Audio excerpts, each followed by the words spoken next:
જ્યારે તમે એક હેલ્ધી લાઈફસ્ટાઈલ જીવવાનું શરૂ કરો છો ત્યારે તમને ખબર છે કે કયા કયા હોર્મોન રિલીઝ થાય છે. જ્યારે તમે એક રૂટીન ફોલો કરવાનું શરૂ કરો છો, જેમાં તમે એક્સરસાઇઝ અને હેલ્ધી ડાયટ ફોલો કરો છો, ત્યારે પહેલું તમારું એક એક્સાઇટમેન્ટ હોર્મોન છે, એ છે ડોપામિન. એ રિલીઝ થવાનું શરૂ થાય છે. તો જ્યારે જ્યારે તમે એક સેટ કરો છો કે હું રોજે એવરી ડે ટ્રેનિંગ કરું છું, કંઈક એક્સરસાઇઝ કરું છું, ત્યારે તમારું એક હોર્મોન રિલીઝ થાય છે જેનું નામ છે એન્ડોર્ફિન્સ.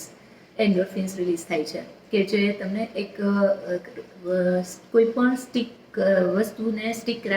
વસ્તુ સાથે સ્ટિક રાખવામાં કે કોઈ રૂટીન ફોલો કરવામાં હેલ્પ કરે છે.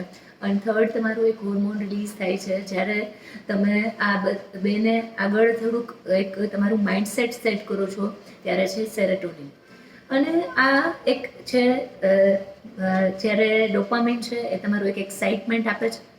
બીજું છે તમારું એક એન્ડોર્ફિન્સ છે, એ તમને એક રૂટીનમાં સ્ટ્રિક રાખે છે.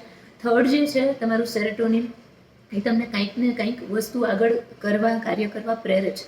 પણ આ બધું જ્યારે તમે જોડે કરો છો ત્યારે તમારું એક સેલ્ફ લવ હોર્મોન રિલીઝ થાય છે, જે છે તમારું કયું છે? યસ, તમને ખબર જ હશે, oxytocin. Yes, self love hormone. તો આ તમારે એક ધ્યાન રાખવાનું છે કે તમારે બસ તમારી એક હેલ્ધી લાઈફસ્ટાઈલ શરૂ કરવાની છે, પછી એકેય મેડિસિનની તમારે જરૂર નથી.